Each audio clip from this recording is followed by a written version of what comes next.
Hey, welcome to the Master Tech Lou channel. I am Lou, and today I'm reviewing the Ancel BD300. This little thing is pretty neat. I'm going to unbox it right here because there's not much to it. There's a manual. Who reads those things? And here it is. That little guy. That's it. Just a VCI, I guess you can call it. It's a vehicle communication interface, a dongle, a plug-in, whatever you want to call it. You just plug it into the OBD port, then you get the app, and you can put it on. I put it on my iPad here. Ancel, it's got an app there. And this thing is what we call an all systems scanner, which means it will read all of the control modules in your BMW, which is pretty neat because there's so many in these cars these days. You got to know what the modules are seeing in order to know what the problem is, right? It is not bi-directional, but there are some capabilities with setting the parking brake so you can do brakes, resetting the battery, the learned values for the battery, resetting your service light or your condition-based service monitor. So there are that, you know, if the scanner can do something, then it's somewhat bi-directional, but you can't control solenoids and switches and windows and all that stuff, right? But with this thing here, and that app, to be able to read all of the control modules, it's getting pretty competitive out there, where they're making things smaller and more compact and more user-friendly. And I gotta say that you can spend buku bucks on an actual tablet that has all that stuff in there, or you can spend a few dollars and get one of these things and download the app and have free updates forever and just have at it, you know. So I'm going to show you the functionality of it and all the options that it has on it. So ready? Here we go. All right, so I'm in a 2018 BMW X5, and we're going to run through this bad boy. It's pretty neat. So you go to the App Store, you download the app. All right, got that set up. Let's see if it'll go landscape. Nope. Okay, so we're staying this way. Staying portrait. The home screen's pretty cool. It's like a dial. You can flip it around to what you want to try, what you want to see, right? So a couple of obvious things: flashlight. It turns on the light, right? You can do this on your phone or tablet or whatever you want or got. So let me see, make sure I get this on. It's off. Okay. Feedback will notify them of your issues. Member Center, you can set up an account with them. We'll run through these here. Settings, quite a bit. Tells your information, connection, firmware, change however you want it, language. My iPad's set for English, so this automatically sets to English. About us, some information, so settings you can mess with. Now you can pick whichever ones are highlighted here, right? So I can still use the flashlight right there. Member Center settings, or I can move here and I go my vehicle, battery check, or diagnostic, right? So if I go my vehicle, it pulls up the VIN as to what you're plugged into. On this one here, it didn't fill in this stuff. I've only checked one car so far, so I'm not sure if it would fill in this kind of thing or not. All right, so battery check. I got the battery charger hooked up to it, so I can do this review here. All right, we already did my vehicle, battery check. So reports is after you do diagnostics. I already did a couple times. It saves it in here, and it shows the time, the date that you did it at.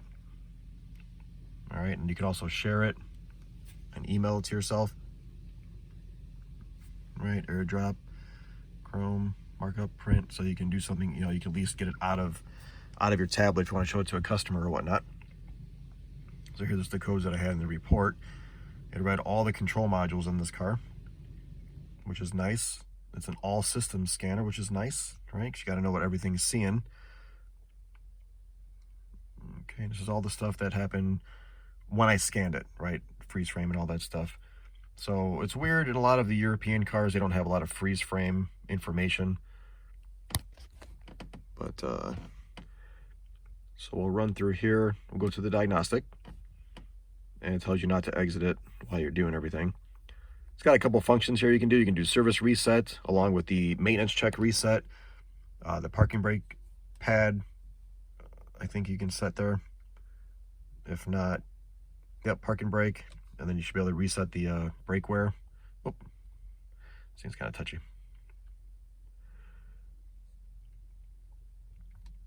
You can program the battery or register the battery in the power module or the engine control module. All right. Don't like that it goes all the way out there. So OBD2 is just basic OBD2. I believe you can plug it into any car and it might read OBD2, but I haven't tried it on another car yet. Throttle body reset. So what we'll do is we'll go BMW.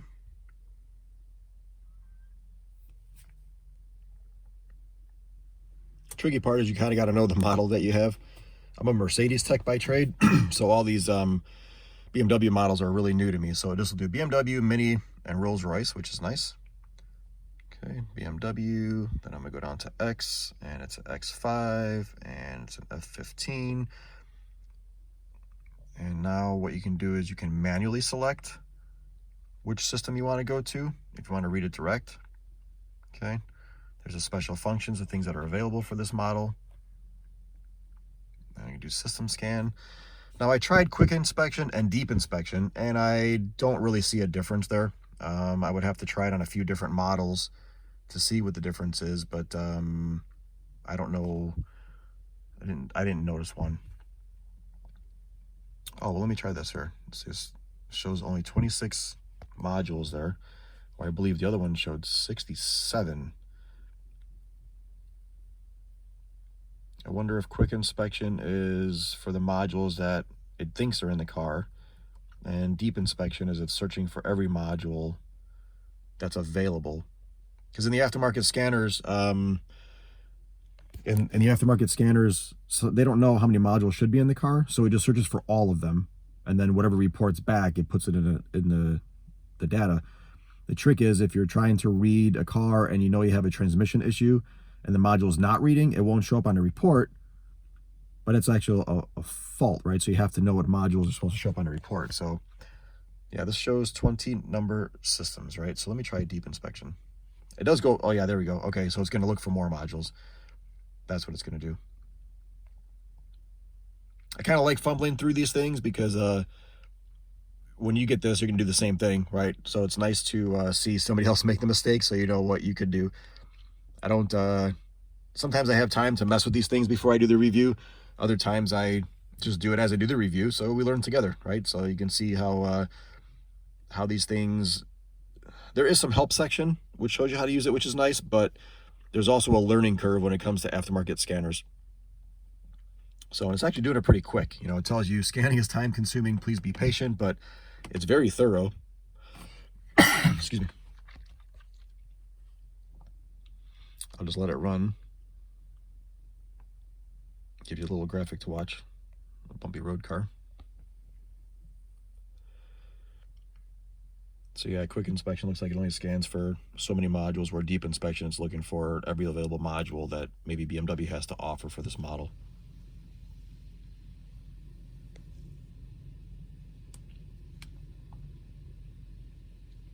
So the one thing I did notice is when you're on this screen, you can't like segregate just the failures. It doesn't show a report.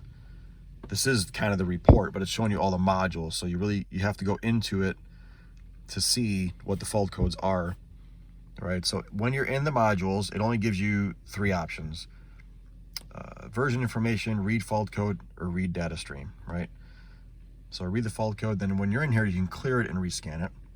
So it shows there was at one time misfires. Now when you click on this, it'll bring you right to Google. And it Googles for, you know, possible, it Googles information for that code. So it's kind of nice. Although I wish it gave you the actual test steps. That's the one thing that all of these aftermarket scanners are missing. If someone made one like that, where you clicked it and it brought you to the DTC diagnostic, oh, that would be a godsend and a game changer.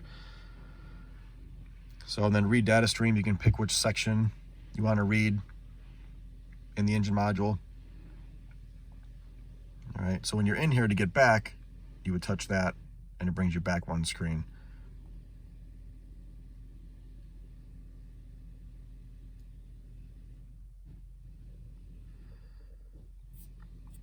All right, so it gives you all the values. It'll graph it too when you're in there.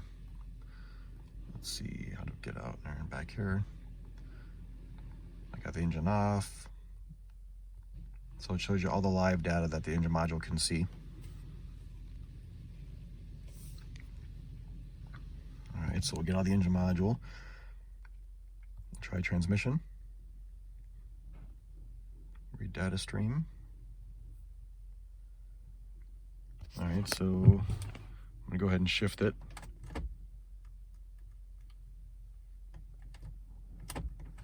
Will it not shift with it off? Let me start the car. All right, so it's drive, neutral, reverse. All right, so you're reading the actual values of what I'm actually shifting here. And then park for park. All right, so I'll turn it back off. So live data helps when you're trying to figure out if the value is actually reading, if you got a fault code or something's going on. Let's say the trans won't shift or it's stuck in drive. You want to know if the module is actually seeing what you're trying to make it do or not. So you can see everything the modules are seeing in here, which is good. The good thing about these scanners is that you need to be able to see what the module is seeing in order to know what to diagnose and how to use it. All right. So as you can see, this thing pulled up all of these control modules, and there's only 20 in this car, right? But it pulled up every single one of them. Go with the park and brake, read data stream. Let's say if your park and brake wasn't working, all right, you can't get it to work, you would want to use the button and see. There you go, pulled it and pressed it. So it recognizes both, right? So then I would know if I'm pulling a button and nothing's happening, okay, it's recognizing the button and the module's reading it. So now there's a problem with the parking brake motor or the wiring to it or power supply, something like that, right? So that's where it's good to have these kind of scanners to read the live data.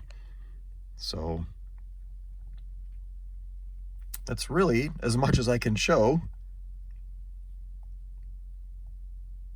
This does not program. This is not bidirectional. All right, so now if I get out of here and go to the report, now it's going to show the last report that we did at 10:22. All right.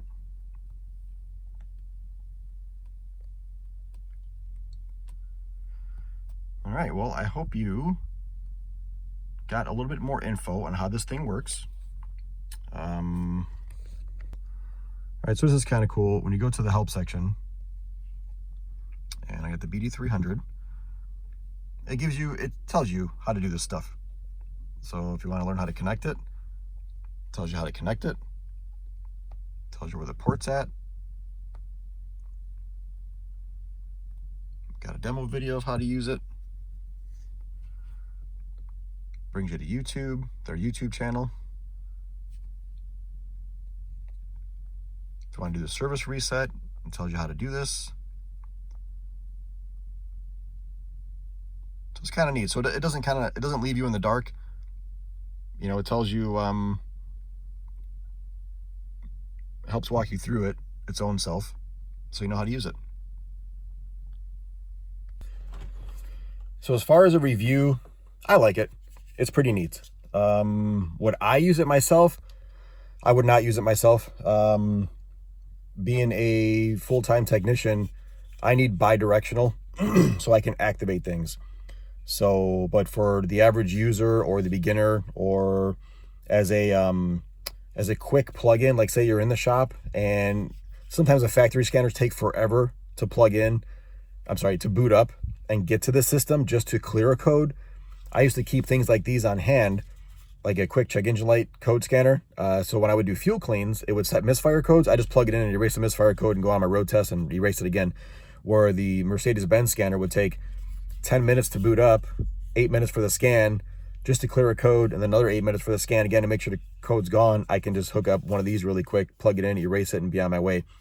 So for the cost of these things, they're helpful. They're helpful. Let's say you own a car lot, or you're going to buy a car and you want to scan it. These things come in handy, right? Because you can see all the fault codes that are in there, and it may make you aware of issues that you don't even know are in the car, right? And even though something's not happening right now, doesn't mean something happened in the past, which is good. So you can read the codes. And I can see that at one time there were a bunch of misfires, right? So you never know. People like to clear codes and then sell you a car, right? Because the one day you're driving it, the checkage light doesn't come on because you didn't drive it long enough. Or a couple days later, all of a sudden it's got a problem and they say, oh, I didn't know that was there, right? So these things come in handy. So I would not deter you from buying this thing. You know, I don't make money off these things. They send me the product for a review. They send me the product before I do the review. They send it free of charge.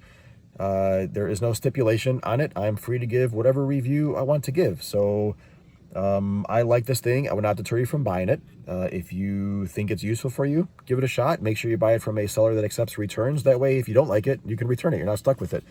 But it does help you in the basic maintenance items that you're going to do, like clearing your own oil service light, helping replace the brake pads, doing the battery service maintenance. So it's very beneficial in those aspects. The aspects it's not beneficial on is if you did have a failure of something and need to activate it to test it, you can't do this with that, right? But I've said it before in my reviews and in other videos that when you're working on cars, you need more than one thing at your disposal because they all don't work 100% to everything you need. So it's just another tool in your toolbox, in your arsenal of diagnostic tools to figure out what's going on with the customer's car or your car, or a car you're thinking about buying, something like that, right? So, hey, I hope this video helps. I wish I could make it a little bit more exciting, but this is a very easy plug and play. Use an app, read everything you need to see. It's extremely thorough in the live data and reading all the modules. That's very important that you can read all the modules, especially if, let's say you had a driver assistance module, like say the blind spot assist or the active cruise control, something like that. You got to see the fault code that's in there, and you got to know maybe it's something you can diagnose and fix yourself, or whether it's worth taking it to the dealer. And at least you get a heads up as to the code. So that way, if you take it to the dealer and like, oh, you need this, this, or that, you're like, well, wait a minute. I scanned it before I brought it to you. Here's what I saw. So compared to me with what you found, and it can save you some money because I'm not going to say that they're out there to try to rip you off, but a lot of them are just hoping for ignorance, right? So they just can sell you something and have you not rebut it, right? And they can be like, yeah, just go ahead and do the work. Okay, great, thanks. So, hey, this is my name is Lou, and this is my review on the Ancel BD300 BMW All Systems Scanner. So I'll leave a link below with a discount code for my viewers, and I hope you enjoy this. If you do, check out my other review videos. I review all types of scanners and products, and if you want to send me one, you can find me on Instagram at MasterTechLou, and I'll work on doing a review for whatever product you got. But you guys take care. Thanks.